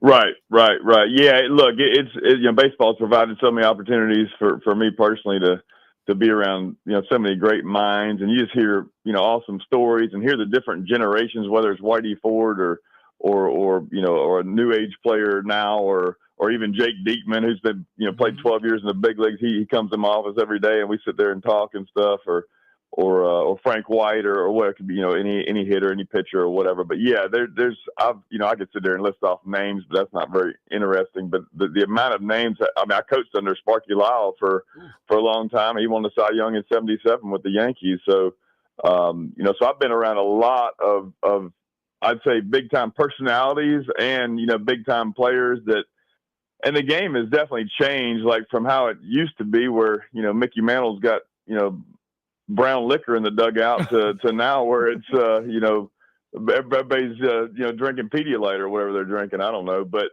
the game's definitely changed. And I'm not saying it's for the better or for the worse. I'm just saying it's definitely changed. And some of the stories you hear from back in the day, but yeah, just getting around some good minds and talking pitching too. And there wasn't much money involved back in the day either. So these guys aren't regular guys now, but it's life-changing money they're making now. And before it was more of a lot of them had to get jobs in the off season, just like, the minor leaguers do now. So it's definitely changed. And that's definitely awesome for the players now to be able to, make a living and much more than that, but be very comfortable. But to hear the evolution of baseball and the players and what they've gone through and to be able to pick their brains and see what they think or talk grips or just pitching philosophy or, a lot of those old timers will say, long toss or throwing heavy balls. What are you talking about? Like how far is the plate from the mound? 60 feet, 6 inches. So guess how far I threw? About 62, 63 feet. Cause that's where the catcher's sitting. They don't waste their bullets throwing 100 feet or 200 feet or doing these different things. So it is fun to hear those guys talk. And Bob Gibson was a guy that I had the opportunity to hang out with for a few days. His I think it was his grandson or something at the time was trying out for us in Somerset years ago, and he was awesome. But you could still see the look in his eye when he talked about, like, throwing at somebody, or if somebody dug in too hard on him or looked at him the wrong way, he's going to come up and in on that person. And he put the fear into those hitters and stuff. So, and you can still see in his eye at that age, and I'm not sure what age he was, but he still meant it and still felt it and still believed it. And that was pretty cool to still see the passion and stuff involved in him. So, but yeah, I honestly, I love the old school player and kind of what they were about. And I probably told you this before, one of the best compliments I ever got was from Bill Stafford and Clete Boyer. Told me when I was in the Yankees organization in AAA, I was doing a chart, and they were sitting there in the stands with me, and they told me I could have fit in the old days with them, like I would have been, one of their guys. And that meant that's the best compliment I've ever been given anywhere near a baseball field, to know that I'd be able to fit in with those old time players and fit into that age and be able to be, mentally and physically tough enough to have their back and play alongside them. That was just a great compliment for me. So yeah, a lot of great memories, a lot of good talks along the years, and we're all continually learning and growing, and obviously, like we talked about, the game has changed, so we're adapting to that. And some things I agree with, some things I don't. I wish you could kind of mesh the two, and we're kind of doing that even with our team right now. We had a pitchers meeting yesterday, and we talked about some old school philosophies and stuff. So hopefully we'll mix the new age with the old age a little bit and hit the perfect spot. Let's talk Bob Gibson, pride of Omaha, and Omaha legend. What can you say about a guy? They lowered the mound for him. He was so dominant that the MLB came and said, you know what, we got to lower this mound, give pitchers a little less momentum. Yeah, I mean, look, the guy threw, I don't know what he threw, upper 90s or whatever, but and would throw it wherever he had to make sure that hitter wasn't comfortable. But like I said, the biggest thing I noticed about him was that look in his eye, like, and that's one thing I was talking about to the pitchers yesterday. I always ask, like, who's the best pitcher here, and you'll look around, everybody will look around and, like, just trying to decide who they're gonna point at, who's the best pitcher here and stuff like that. And it's kind of a trick question, because if you don't point to yourself, then you're giving the wrong answer. So I think a couple of them pointed at Diekman and said Diekman's the best pitcher here, and I said, no, he's not. I'm better than Diekman, and so it's just a thought process. In my head, I still think I'm better than everybody. You have to think that way to be successful on the mound or in the box or whatever. So that was part of my speech yesterday to the guys, and just it has to be a cocky, arrogant feeling inside of your head to go out there and be your ideal self, and not outwardly. I don't want everybody walking around acting like they're the best thing in the world, but you have to believe that even when things aren't going great, you got to find a way to get it done and believe in yourself. And as you go up the ladder in professional baseball, that's what's going to separate you. Everybody can throw 90 plus mile an hour. Everybody has good breaking stuff and things like that. So what separates you? Is it just luck? Well, that's definitely not true. So obviously work ethic could be one thing, but if you're a professional and not working, you're not gonna be in the game very long. So you got to find that edge that kind of separates you. And so, we talked a lot about that, but yeah, back to Bob Gibson, he definitely had the edge, and that's what he pitched with. And obviously a lot of talent and work ethic is involved as well, but to be a superstar like he was, you have to have that it factor, and he had it. He had that killer instinct, and he went out and did it every night. It's Salt Dogs manager Brett Jody with us here on the Morning Hookup. And Coach, before we get to a big win for you last night against the Kansas City Monarchs, sets up a rubber match, I do want to get your thoughts quickly on the Big Ten tournament. I don't think you've probably been following along, so I'll lay it out for you. It's a new setup this year, and there's a manager's strategy I'd like to get your thoughts on, because Nebraska plays Oregon tomorrow night. With a win against Michigan State on Tuesday night, they gave themselves an important game against Oregon. Michigan State, with the loss, stays in the tournament, but now they can't advance. So Michigan State plays Oregon tonight in a game that does not matter. Oregon just has to beat Nebraska tomorrow to advance. If you were Oregon, how would you go about handling a game that does not matter on a Thursday night? Are you throwing out the guys that you're not going to be playing tomorrow and saying if we lose, we lose? Or do you want to get a win on a Thursday night and carry some positive feelings into a Friday night? How would you handle managing a game that does not matter? A, I believe I changed the format, because if the game doesn't matter, then it doesn't need to be played. Mm-hmm. But B, I would still put my normal lineup out there of what you're planning on doing to make sure those guys are are doing what they need to do and seeing live pitching and stuff like that. I would not use my best, arms, however many that may be. Obviously, I'm holding back, my best starter that I have available, and I'm holding back, a few, a couple, 2, 3 of my best bullpen arms. But no, I mean, the message to the team, you still want to win every game that you go out there and compete in. There's no such thing as a game that doesn't matter. But I get what you're saying. Yeah, it doesn't really matter. But so I would save some of my pitchers. I'd put my normal lineup out there, and I'd still go after that game. But, if it's, that's the tricky part. If you're up 4-3 or whatever in the after 7, do you put your best reliever in there to shut it down? And the answer is no. I think you got to save that for a game that's more meaningful the next day. I did see how Nebraska won the other day. I feel horrible for that kid, but obviously I want Nebraska to win. But that was a tough deal. You don't ever want to see somebody miss a ball or something at the end, especially when it definitely has a lot to do with the outcome of the game. But yeah, we had a day game that day, a kids' day, which was awesome, by the way, a great crowd out at Haymarket. But I did see that the last probably few innings of that game. So that was a good contest, good battle. And yeah, I was wondering when they were going to match up against Oregon. So did Oregon play already as well, or they have not played at all yet? No, they have not played yet in the tournament, but they get Michigan State tonight. It's you're right though. The setup is weird. It's silly. I think if a team loses and they play unimportant games, why not just send them back home? Why do you make them stay in Omaha and continue playing a game that does not matter? It's a goofy setup, but it gives Oregon the advantage. If you're a 12 seed or whatever and you lost and you have no chance to advance, then you should be done, in my opinion. And now Nebraska plays Oregon. And if you want to reward Oregon being the number 1 overall seed and make whoever has to play them beat them twice potentially or whatever, but I guess that may come later on or whatever, but yeah, it doesn't seem like it's doing Oregon too many favors to do what they have to do, and they still have to play a meaningless game. So I'm not sure. I've not studied it, so I can't speak too knowledgeably about it. But it doesn't sound accurate to me. Postseason baseball is postseason baseball, and it should all matter and have have some big time benefits or bonuses to involved with it. But to not have a game that's meaningful, and that's kind of weird this late in the year. Well, preaching to the choir. Yeah, well, unfortunately, there's 5 of them today up in Omaha that don't matter. Well, and you go back, and we'll get to the Dog Board, but if you look at like a team like Indiana goes out, they lose on Tuesday, they're out, but they got to play at 9:00 tonight. Wow, for nothing. Yeah, for nothing. Yeah, So, and if Oregon loses, are they out too? No, so Oregon tonight, it doesn't matter. So what this format does is it rewards the number 1 through 4 seeds. Because let's say you got a 3-team pool, right? If everybody goes 1-1, let's say everybody tie or go 1-1, wherever you finish in the conference standings in the regular season is who advances. So like now. So if Oregon beats Michigan State and loses to Nebraska, they would. Yes. Oh no, because Nebraska would be 2-0. Yeah, Nebraska 2-0. Yes. So right now that game doesn't matter. So, for instance, and we'll get off this here in a minute, but it's fun. It's fun to pick fun at the Big Ten right now. So, instance, yesterday UCLA won. They're the 2 seed, right? They 2 seed. UCLA won their game. The other 2 teams below them lost.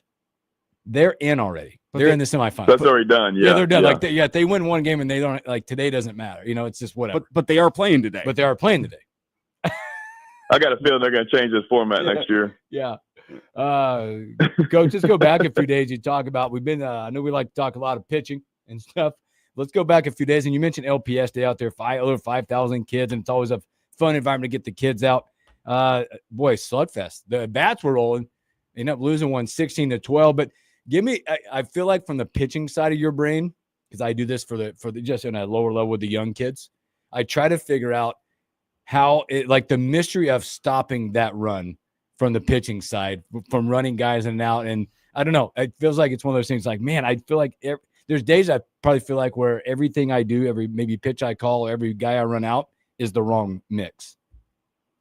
Yeah, you you do have that, and it's tough on you because always the question from a reporter, if you could go back and change pitchers or do something different, would you do it? And if you didn't have the outcome you wanted and you answer no, I do it again, and you're an idiot.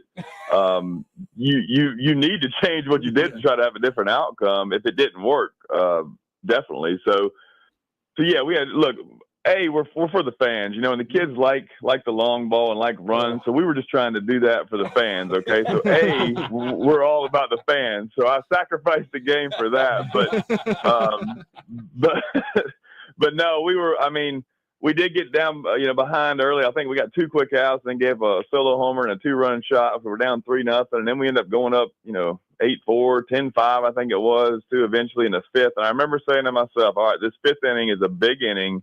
If we can get through this inning, I feel good about the next 4 guys we can run out there, probably an inning apiece. And the wind was blowing out pretty strong though, and stuff. But we started off that inning with a walk. You don't ever want to do that. And then, next thing you know, we give up 4 in the 5th. So we're up 10-9.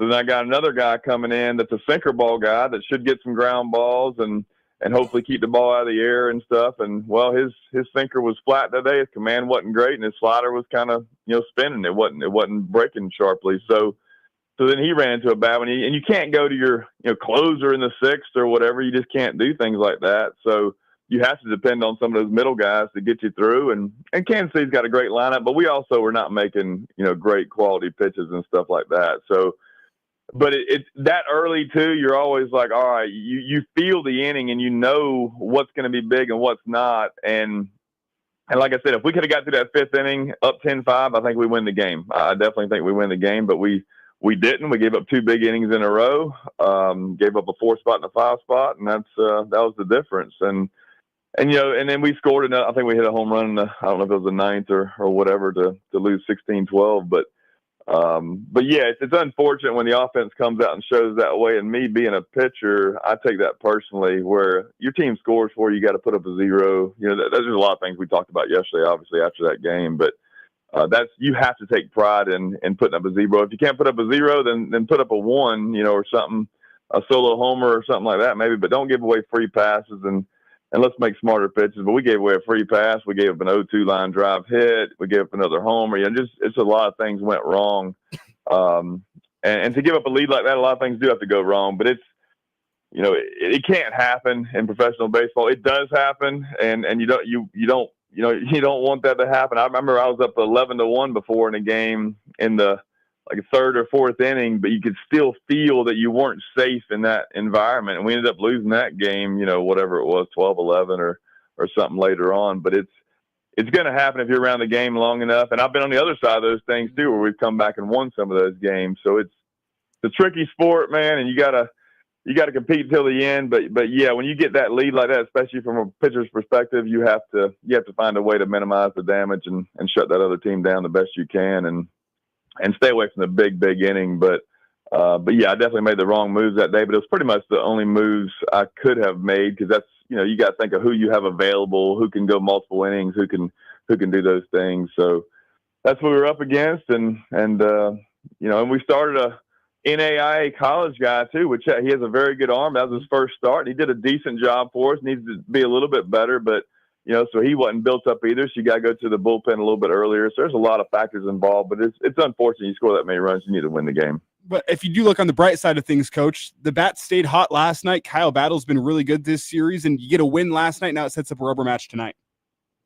Right. Yeah. You want to look at the positives. Battle's had 3 homers, I think, in the series, and is swinging it like we know he can. And some other guys are kind of turning the corner and putting together some good ABs and stuff. So yeah, last night was like a complete win. Good defense, good pitching. Very happy for Karan Patel at the start he put together, and some timely hits and stuff. And we kept battling and kept adding. And then the bullpen came in there and did a great job. Like I said, Kansas City's got an awesome team. So it's definitely tough to shut them down or keep them to a minimum. And we did that last night. And hopefully we win a series today, and that's what it's all about. And just need to, like I said, get everybody kind of clicking on all cylinders and as much as we can. And I love the energy. Like, we had a hitters meeting yesterday too, and it was a little closed door, meeting. Jair Jurgens actually talked to the team a little bit too after that day game, I think it was. So there's a lot of conversations going on, but the good thing that I saw from it was everybody's on the same page. Everybody wants to win, and the energy and like passion and stuff like that. I mean, I felt like I was in a college environment in the dugout, which is a positive thing, like fighting for a championship yesterday before the game. And that's really cool for me, because pro ball, a lot of times, you see kind of a lack of emotion, or you kind of go through the motion sometimes because you have so many games. But I don't ever, lose that passion or that energy or that motivation to win each and every night. And I want the guys to kind of feel that and see that too. And it's a battle. You got to go out there with everything you have every night, and you can't give away anything. And if you do that collectively, then I think you're going to have a good chance to win. Now, you're going to run into a buzzsaw every now and then, some stud pitcher or something might happen, but most of the time you're going to come out, on the right side of things. And at least if you don't, you can look in the mirror and feel okay about it and know that you gave everything you had. So that's all I'm requesting. And hopefully we can go out there and do that. And I think the guys are definitely buying in, and they know we have a better team than our record. It really is a better team than we're showing right now. And we just got to put it together. And like, the old adage says, play one game at a time. And I think if everybody plays as hard as they can and has the right attitude, which they do, I think we'll be all right. Salt Dogs manager Brett Jody with us again. The Salt Dogs going at it. A rubber match against Kansas City Monarchs tonight, Thursday at Haymarket Park. First pitch set for 7:05. And Coach, I do want to get your thoughts quickly here on Zachary Murray.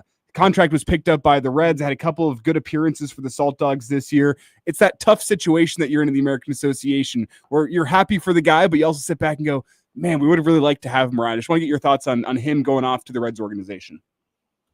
Yeah, look, that's what it's all about, man. I don't, I always say I don't care what it does to the team, because that we're trying to further these guys' careers and let them advance. And that's his first shot in affiliated ball. So it is awesome. And yes, I loved having him around. I think he's going to be really good. I think he would have been really good for us. That was his first start with us as well. And so I was really looking for him to be a pillar in the rotation and moving forward, because he's got some good swing and miss stuff, and he's learning and growing, and kind of has the personality, attitude of a guy that could be successful in professional baseball as well, whatever that means. I won't get into the details of that, but I think he's got the it factor. But yeah, I actually called him, and when I found out from the Reds, I was talking to the Reds and called Murray and told him, I said, congrats, man, the Reds want to pick you up. And he said, are you serious? I said, yeah, man, I'm not going to joke around with something like that. I said, give up a 3-run tater like you did last night, and they come calling. That's how it works, dude. So I was kind of kidding with it, but he actually got emotional and shed some tears on the other end and stuff. And that was really cool to hear the raw emotions and how much it means to these guys. And, that's what they're playing for, man, for that opportunity to get out there and have a chance to play in an affiliated organization for an MLB team and see what happens, man. That's all you can ask for as a player. And now it's up to him to go out there and get it done. But yeah, that's why I've been in independent ball, man. I mean, you obviously want to win. You got that tight knit group that bonds together and goes out there and plays hard each and every night. But you're trying to advance these guys and get them seen and try to accomplish some dreams and goals for these guys. So that's those are the fun talks, the ones where you got to let somebody go or whatever or not. But these are the opposite of that. This is a lot of fun, and we're very happy for Zach Murray for sure. Well, tonight, Coach, it's Thursday. Elijah had a question, but I'll ask it for him because he probably doesn't want to. You've got Thursday night. You had a lot of kids there on Tuesday, so the question would be: is having all the kids out there to watch you play, or it is construction night on Thursday? More excited for the Builders. Which do I like better, Thursday or Kids Day? Yeah. Oh, yeah. Well, you got the Builders Association. You got a bunch of construction guys and builders out there tonight having some beers. Well, they're not going to drink anything, are they?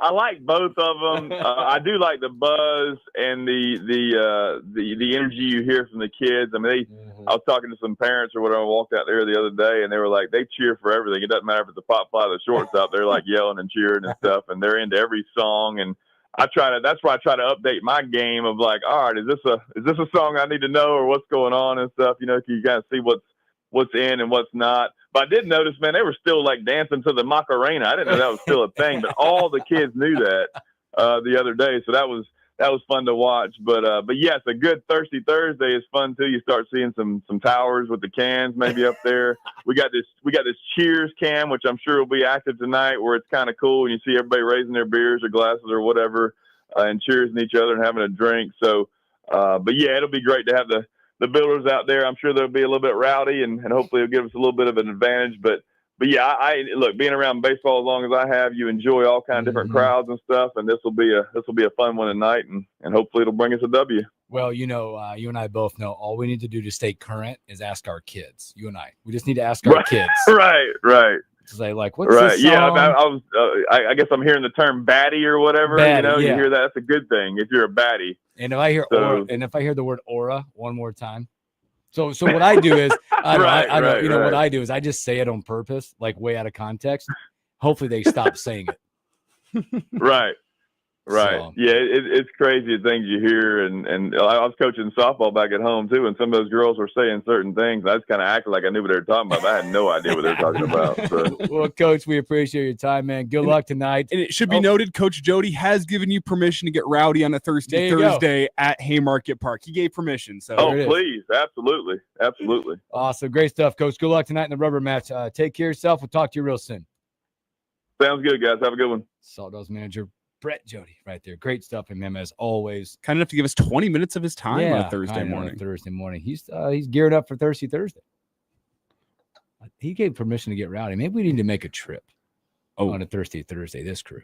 I mean, I say less. I got family in town. We've gone over this, so I don't think I can make it out this week. But whatever. You're not meeting him until Saturday. Let's be real. No, I was supposed to go see him last night, but I was here doing Salt Dogs baseball. My dad had burgers on the grill, and he said, "Come through." I'm like, I got it. Sorry, dude. I got work things to do, so I should probably go swing by tonight. And I have a leftover chili dog that I have not gotten to. So let's take Oh a break. no, there was no chili dogs. I went home last night. Chili Mac. Oh God, I used the last of my leftover chili. That's amazing. Let's take a break, and we come back. Let's jump in the NFL. Longtime owner has passed away. Talk about that and a whole lot more.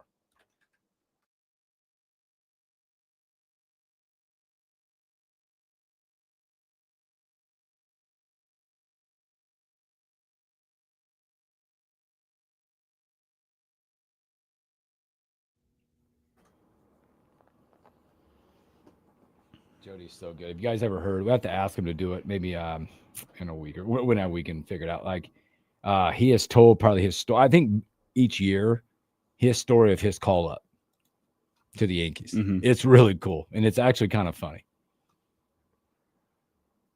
But he can tell you, like, because I want to say there's stories that we've talked about with him of when he did his little stint with the Yankees.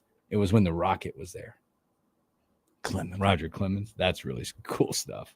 I was watching an old Mythbusters episode probably like a month ago, and Roger Clemens was on there. Like, what's Roger Clemens doing? He was testing a baseball myth. Oh, must need a little cash. No, this was while he was still playing. Oh, I was still it was playing. an old Mythbusters episode. is probably. It may have been when he had his suspension. Question mark.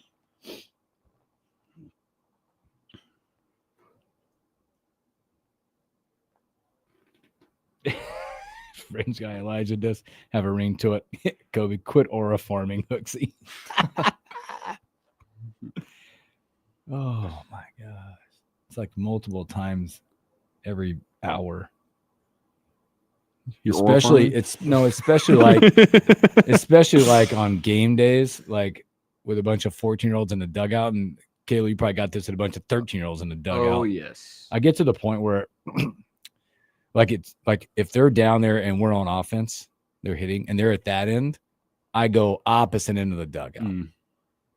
Because then I have to go back to, I call pitches, but I go back. I'm like, I just can't. I don't even know. Like if they're forming a sentence.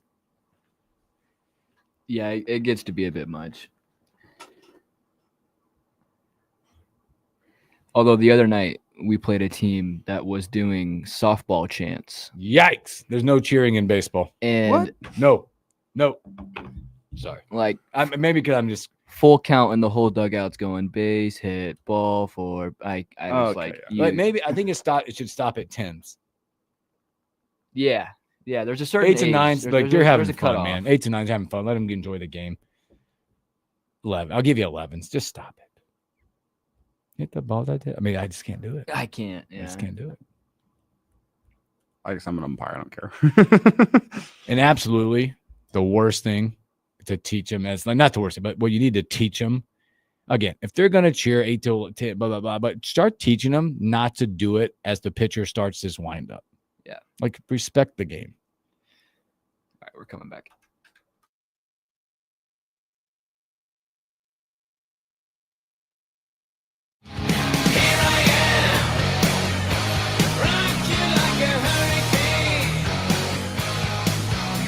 Welcome back in the morning hookup. A few moments left. Special thanks here to Coach, Salt Dogs manager Brett Jody, hanging out left. Yes, you're welcome, Kobe. Chants suck. They do. Maybe the younger kids. I'll give you that. but I am a older, get off your lawn kind of guy and that kind of stuff. That I'm a baseball purist.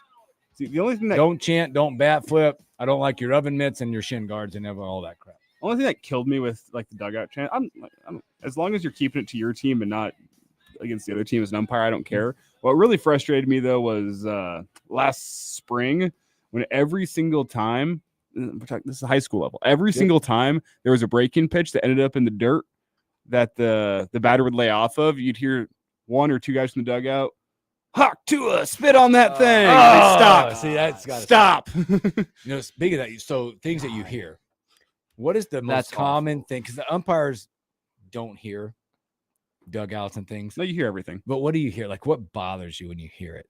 Come on, Blue. Like what's the phrase? Because there's one that I think they're all out there. Or is it like, or is it like good take? Because I hear good take a lot.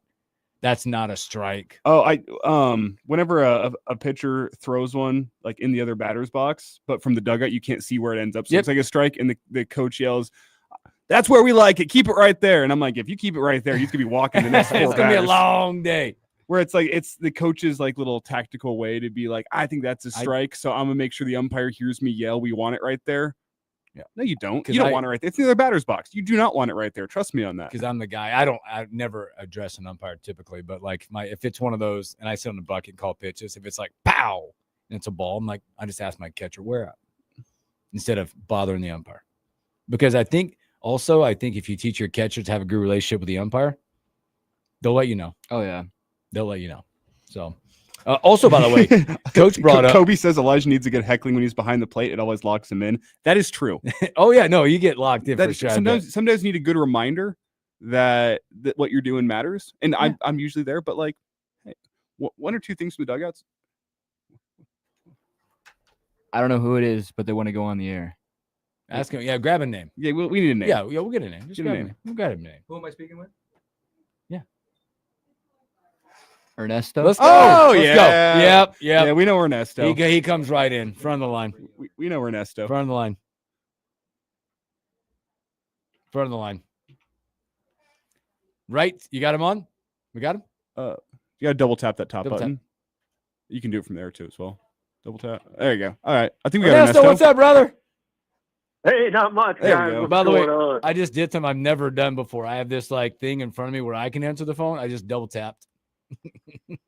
Oh, there you go. Just, There leave, you go. just leave the phrase double tap alone. Hooksy learns all these things whenever Elijah, the producer, sits in the studio with him. He's learning a whole bunch. Caleb's learning a lot across the glass. Hooksy's learning a lot. Yeah. The absence of kid radio is forcing everybody onto a learning curve all their own. It's true. What's going on, my brother? Not much. I heard rock you like a hurricane. You know, we got hurricane season coming up, but I'm not terrible talking. season. Well, what's in your eyes? What's worse, a hurricane or tornado? Because in the Midwest, we got tornadoes. Down in Florida, you got hurricanes. I'd rather deal with the tornado than a hurricane. But I want to get your thoughts. I flip it on you because a tornado, you almost can't prepare sometimes, and it does take people out that never had a chance to leave. At least we can flee or choose to stay and have a hurricane party like I did last year. But it's all good. I've been through a couple of them too out in North Carolina, so I agree with that. Yeah, they've been snake bit because they sit in the crux of the eastern seaboard where they just come on in, Mm-hmm. But speaking of kid radio, how's he doing? He's good. I just had a text exchange with him a day ago, the other day. He's good. Him and I try to go out like once a month and just hook up. Oh, absolutely. Tell him I said hello. I will. And I saw my drinking buddy in Orlando, Frosty the Snowman. Everybody's excited, man. He has a smile on his face. UCF football is going to have a nice resurgence. I think we're going to do pretty well. It's going to be fun to watch them. Awesome. All right. Hey, guys, remember this. If you ain't banging, you're getting banged. Atta baby. Ernesto's out. Just like that. Oh, I could do that too. Yeah. Just like that. Good stuff. I'm glad to hear from Ernesto. That's good stuff. Going back real quick. Kobe chimes in and says, word on the street is Elijah is a hitter-friendly ump, got a shoebox for his own. Okay, I can be a hitter-friendly ump while not having a shoebox for his own. If you want me to call a strike, you better throw a dang strike. Yeah, Throw a dang strike. Real quick before we get to NFL, going back, Coach Jody mentioned something about talking to the old school guys. Have you guys had a chance to go and Have you seen the documentary Facing Ryan? The Nolan Ryan doc? Please watch that. I haven't seen I it. think I've watched it 10 times. Mm-hmm. But there's moments in there where they talk about, and again, he's older back in the day where the money wasn't good. But you were like, he'd be like, I think it was the ace. Like he was the guy in New York, but he went back home in the offseason and was like an HVAC guy. About all the hard time, all that stuff. But it's really cool, doc. If you get a chance, go see it. It's really good. Or not go see it. I think it's on Prime. NFL, boy, got the news. Jim Irsay, a longtime Colts owner, passed away at the age of 65. Very polarizing owner. Yeah. I'll just jump in here and say, because I have strong opinions on Jim Irsay. He's polarizing. He had his faults in life. Don't we all? He had his little things. But from an NFL point of view, you would be hard-pressed to find an owner in any of professional sports that loved their team as much as Jim Irsay loved his team. He loved the Colts. He poured himself into the Colts. And did he have his character faults? Absolutely. Oh, but man, the game was better for Jim Irsay being an owner. Yeah, absolutely. I couldn't say it better. Also, it's a guy that loved his team so much, but also stayed out of the way of it and let it operate as you looked at it. As the owner, he oversaw the franchise in its path to winning a 2007 championship. They defeated the Bears. It was a bit, boy, I mean, getting a championship there. They made 16 total playoff appearances, won 2 AFC championships, got the Super Bowl, got Lucas Oil Field opened. And he was embedded for a long time in the community of Indy, of the NFL. And also, I would say when you look at him and heard him, not only did he love his team, but he loved this league. He loved that league. And always, again, whatever you want to say. And I disagree with people. I'm going to get my soapbox for a minute. When somebody passes away, you leave their faults alone. Right? Talk about the impression that they left.